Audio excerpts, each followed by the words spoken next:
प्रयासरत होना है, अभी से इसी वक्त से होना है, ताकि अपना ध्येय जो लक्ष्य आपने अपने समक्ष रखा है उसको आप प्राप्त कर सके।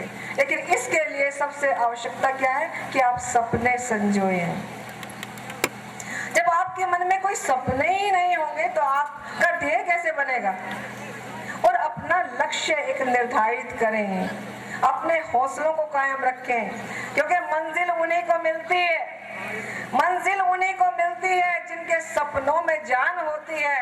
पंखों से कुछ नहीं होता, हौसलों में उड़ान होती है, हौसलों में उड़ान होती है। तो मेरे बच्चों, अपना एक जीवन के समक्ष जो हरियाणा में आता दैनिक भास्कर अखबार में मैंने देखा कि सभी वोटों की जो के लिए हम लोग तैयार हैं देने के लिए, जितने भी टिकट मिले हैं वो सब जो है जाति पाति और धर्म के आधार, संप्रदाय के आधार पर विभाजित हुए हैं। 125 वर्णों को, 90-95 जो है वो अनुसूचित जाति वगैरह को, या आदि आदि। तो आपको लेकिन ऐसा भारत बनाना है जहां पर जाति पाति संप्रदाय और धर्म से आप ऊपर उठ सके। क्योंकि सबसे बड़ी आवश्यकता क्या है? एक इंसान बनने की। और इंसान कितने हैं? हिंदू हैं यहाँ कितने, मुसलमान हैं कितने, सिख हैं कितने, क्रिस्तान हैं कितने। अरे मजहब के पैकारों, जरा गिन के बताना इंसानों की इस दुनिया में इंसान हैं कितने। तो अतएव आवश्यकता है कि हम इंसान बने, जो सबसे ज्यादा आवश्यकता है इस समय की। आप एक बहुत अच्छे विद्यालय में शिक्षा प्राप्त कर रहे हैं। मेरा दिल्ली के विद्यालयों का बहुत बड़ा अनुभव है, काफ़ी समय वहाँ पर कार्य किया है, कुराची हंसराज मॉडल स्कूल में, नरेला में, दरियापुर में, और जाकर के यही देखा है कि बहुत अच्छे अच्छे पब्लिक स्कूल्स भी हैं, सरकारी स्कूलों में भी अच्छा जो है आजकल पूरा प्रबंध किया जाता है। लेकिन यह आपका एक छोटे, सभी को बहुत बहुत बधाई हो। कहीं स्पोर्ट्स में, कहीं शिक्षा में इतने आपने बड़े बड़े पिलर्स जो है एस्टैब्लिश कर दिए हैं। और कहा है अभी गुप्ता जी ने कि आने वाले क्रिकेट की टीम में आपके विद्यालय के भी बच्चे शामिल होंगे। ये कितने बड़े श्रेय की बात है। इस सभी के लिए यहाँ के अभिभावकगण, माता पिता और यहाँ के आयोजक, यहाँ की प्राचार्य, मैनेजर, सभी के सभी जो है वो बधाई और प्रशंसा के पात्र हैं। तो मेरे बच्चों, आप अच्छे नागरिक बने सबसे पहले। और माताओं को मेरा विशेष रूप से कहना है कि देखिए, बच्चियों को अगर आप शिक्षा दे रही हैं तो आप दो कुलों को शिक्षा दे रही हैं। एक उस स्कूल में जिसमें बच्ची पढ़ रही है आपके परिवार में, और एक उस स्कूल में जहाँ पर वह जाकर के इस स्कूल का जो है दीपक रोशन करेगी। अतः बच्चियों को शिक्षा लड़कों से भी ज़्यादा दीजिए आप, क्योंकि नारी का सम्मान जो है जब तक इस देश में नहीं होगा तब तक इस देश से ये भ्रष्टाचार, बलात्कार, ये सब चीजें की घटनाएं कभी भी दूर नहीं हो सकती। अतएव अपनी बच्चियों को बिल्कुल रानी, झांसी की रानी बना दीजिए आप। उनको अधिक से अधिक शिक्षा दो, उनके अंदर वह उत्साह, वह प्रेरणा भर दो कि समाज के साथ लड़ने का उनके अंदर सामर्थ्य पैदा हो सके। और बच्चों को शिक्षा देने के लिए जाति पाति, ऊंच नीच की शिक्षा नहीं दीजिए। बस अब तो मजहब कोई ऐसा चलाया जाए जिसकी खुशबू से महक उठे पड़ोसी का भी घर, फूल कुछ इस किस्म का हर सिमत खिलाया जाए। मेरे दुख दर्द का, ऐसी भावना हो बच्चों के मन में कि मेरे दुख दर्द का हो तुम पर असर कुछ ऐसा, मैं रहूं भूखा तो तुमसे भी कुछ ना खाया जाए। दिल दो, दिल जिस्म दो होके भी दिल एक हो अपने ऐसे, जिस्म दो होके भी दिल एक हो अपने ऐसे। मेरा आंसू तेरी पलकों से उठाया जाए, मेरा आंसू तेरी पलकों से उठाया जाए। छोड़ देंगे तब निसंदेह मेरा देश फिर से सोने की चिड़िया बन जाएगा। और कहेंगे कि वास्तव में इकबाल की फिर लाइनें वो चरितार्थ हो जाएंगे कि कुछ बात है कि हस्ती मिटती नहीं हमारी। बेटा, अंग्रेजों ने हमारे ऊपर अगर शासन किया तो वह बुद्धि बल से नहीं किया, जो कि राष्ट्र को परिवर्तित करने के लिए एक बहुत बड़ी एक शस्त्र है। बाहुबल से नहीं किया, शस्त्र बल से नहीं किया, विचार शक्ति से केवल उन्होंने देश के ऊपर राज्य किया। उन्होंने कहा कि तुम्हारे वेद तो गडरियों के गीत हैं, और हमने मान लिया। हम में से कहा गया कि तुम अपने देश के शासन नहीं चला सकते, हमने कहा नहीं चला सकते। जो हीन भावना हम लोगों ने हमारे अंदर भर दी थी, उसकी गुलामी की झलक आज भी हम लोगों के अंदर दिखाई पड़ती है। तो बच्चे, आप लोग इस देश की विचार शक्ति से इस राष्ट्र की पूरी कायाकल्प कर सकते हैं, और इसके लिए माता पिता के ऊपर और गुरुओं के ऊपर बहुत बहुत बड़ा एक भार है जिसको कि उनको वहन करना है, ताकि बच्चों को हमारे बहुत अच्छी से अच्छी शिक्षा दी जा सके।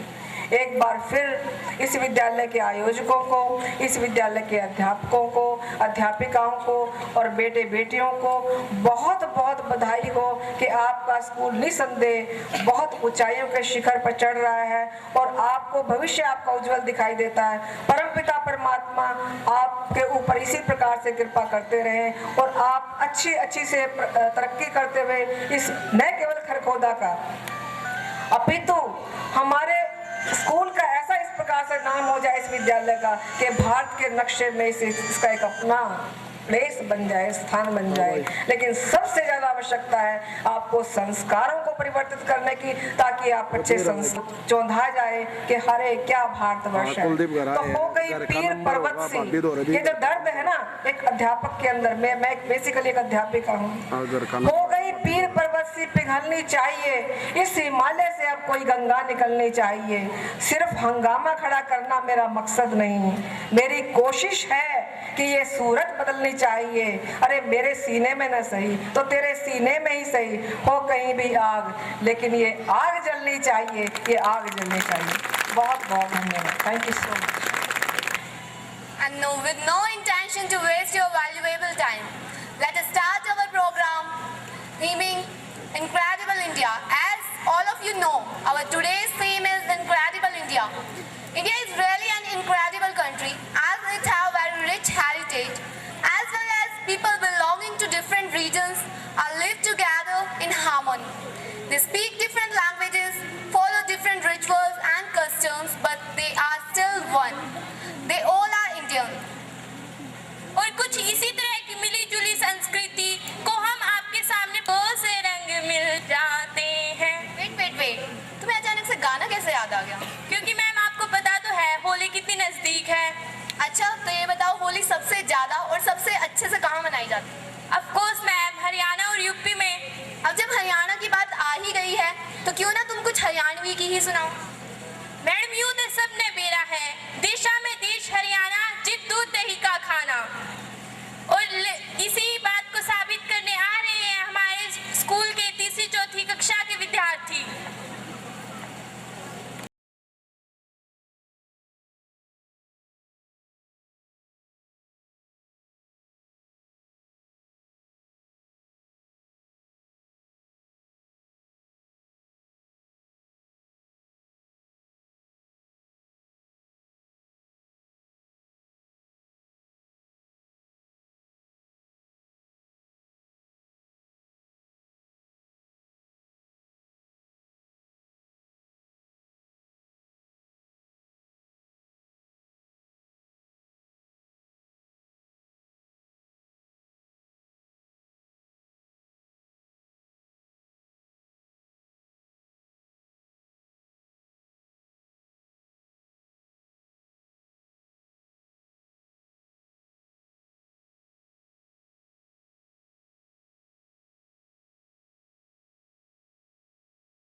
मीठे से पकवान आड़े की, मीठी आड़े की बोली, रंग दिया तुमने अपने रंग में दिखा के हरियाणा की होली।